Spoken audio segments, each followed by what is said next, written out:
પાટીદાર બહેનોની બ્યુટી પાર્લરના ઘોડા ઉપડ્યા છે। આ ટકોર છે કડવા પાટીદાર સમાજના જેરામ બાપાના। તાજેતરમાં ધ્રોલ ખાતે આયોજિત કડવા પાટીદાર સમાજ સ્નેહ મિલનમાં જેરામ બાપાએ સમાજને ફેશન મુક્ત બનાવવાની અપીલ કરી હતી। સાથે જ મહિલાઓને કુદરતે આપેલા સૌંદર્યને સ્વીકાર કરવાની વાત કરી હતી।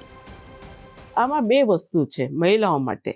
આ વર્ષોથી શિંગારનું જે મહિલાઓ માટે જે આપણા રાજાશાહીઓથી ચાલતું આવે છે, જે બહેનોને એક ભાગરૂપે છે કે શિંગાર એનું એક પ્રભુત્વ છે કે સ્ત્રી માટે એક પોતાની જાતે શિંગાર કરવા માગે છે।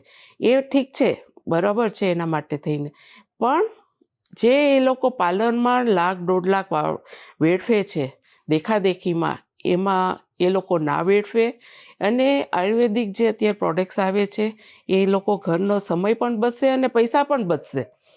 એ તરફ એ લોકો વળે એ પણ એ સારું છે। એ બધી ટકોર ઉપર સહમત થવું જરૂરી જ છે। એક લેડીઝ તરીકે, એક દીકરીની માતા તરીકે આ બાબતે અમે પણ 100% સહમત છીએ।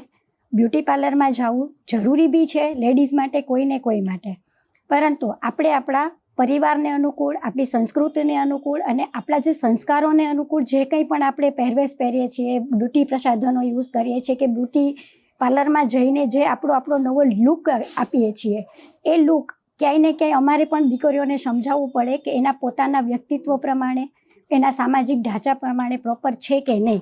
એ માટે માતાઓએ પણ 100% જવાબદારી લેવી જ પડશે। અમે કાયમને માટે છોકરીઓને એવા સંસ્કાર આપી છીએ કે આવા ખોટા કોઈ ખર્ચા કરવાના નહીં। ખર્ચા આ તમારા માટે યોગ્ય નથી। બ્યુટી પાર્લરમાં છોકરીઓ જાય છે એના માટે અમે કાયમ ના જ પાડી છીએ કે તમે બ્યુટી પાર્લરમાં ખોટા ખર્ચા કરોમાં, તમારા માટે આ યોગ્ય નથી। તો બીજી તરફ પાટીદાર અગ્રણી જયરામ બાપાની ટકોર બાદ ગીતા પટેલ અને રેશમા પટેલે પ્રતિક્રિયા આપી હતી। ગીતા પટેલે કહ્યું કે સમાજના મંચ પરથી થોડું બોલવામાં ભાન રાખવું જોઈએ। સ્ત્રીઓ શણગાર પતિના બજેટમાં જ કરે છે। સમાજના મંચો પરથી ભાષણબાજી કરી છૂટી જવું એવી આગેવાની કરવાની કોઈ જરૂર નથી। તો રેશમા પટેલે પણ શણગાર કરવો કંઈ ખોટું ન હોવાની વાત ઉચ્ચારી હતી। સમાજનું મંચ આવે ત્યારે ઘણીવાર આગેવાનો સમાજને ટકોર કરતા હોય છે અને સમાજના મુદ્દાઓ પર વાતો પણ કરતા હોય છે, પણ સમાજના આગેવાનોને એક દીકરી તરીકે મારે એમને એ પણ કહેવું છે કે જ્યારે સમાજનો મંચ આવતો હોય ત્યારે થોડું બોલવામાં એમને ભાન પણ રાખવું જોઈએ અને સાથે સાથે ખાલી મંચ આવે ને ત્યારે તમે સમાજને સલાહ આપવા આવી જાઓ છો, એના કરતાં બેઝિક સમાજની જરૂરિયાત શું છે, સમાજની વચ્ચે શું કામ કરવાના છે, સમાજના યુવાનોની ચિંતા શું છે, સમાજના મહિલાઓની ચિંતા શું છે, ખાલી તમે તમારું મંચ આવ્યું ને એમ કહી દો કે મહિલાઓને તૈયાર થવાના ઘોડા ઉપડ્યા છે। તો સ્ત્રીનો એક શણગાર છે અને સ્ત્રીઓ હંમેશા પોતાના પતિ જેટલું કમાતા હોય એ બજેટમાં જ ચલાવીને કામ કરતા હોય છે અને કદાચ સ્ત્રીઓએ થોડો શણગાર કરી પણ લીધો તો એમાં સમાજને કંઈ વાંધો પણ ના હોય। પણ મારા મત મુજબ જે ખોટી રીતે બ્યુટી પાર્લરના અતિશય જે તૈયાર થવાના ને એ બધા ખર્ચા છે એના ઉપર ચોક્કસ રોક આવવી જોઈએ, પણ રોક લાવવી જોઈએ, સમાજની અંદર ચર્ચા કરવી જોઈએ, વિચારણા કરવી જોઈએ। પણ જ્યારે સમાજના મંચો આવે ત્યારે માત્ર ને માત્ર ભાષણબાજી કરી અને છૂટી જવું એવી આગેવાની કરવાની કોઈ જરૂર નથી અને એવી કોઈ જ દરેક સમાજની મહિલાઓ ઉપર તમે શણગાર ઉપર કેવી રીતે ટિપ્પણી કરી શકો? શણગાર, સૌંદર્ય એ તો સ્ત્રીઓનું એક ઘરેણું છે અને એવું નેચરલ પણ હોઈ શકે, એવું કંઈ જરૂરી નથી, પણ તમે ઘોડા ઉપડ્યા છે એવા શબ્દોના ઉપયોગ મહિલાઓ માટે ન કરવા જોઈએ। કે વ્યસનના કારણે અનેક પરિવાર બરબાદ થાય છે। વ્યસનથી માત્ર શારીરિક નહીં પણ માનસિક યાતનાઓ પણ પરિવારને ખૂબ જ વધે છે।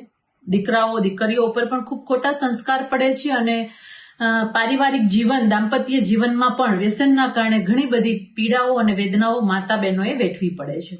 એટલે વ્યસન મુક્ત સમાજનું નિર્માણ થવું એ તો દરેક સમાજ માટે ખૂબ આવશ્યક છે।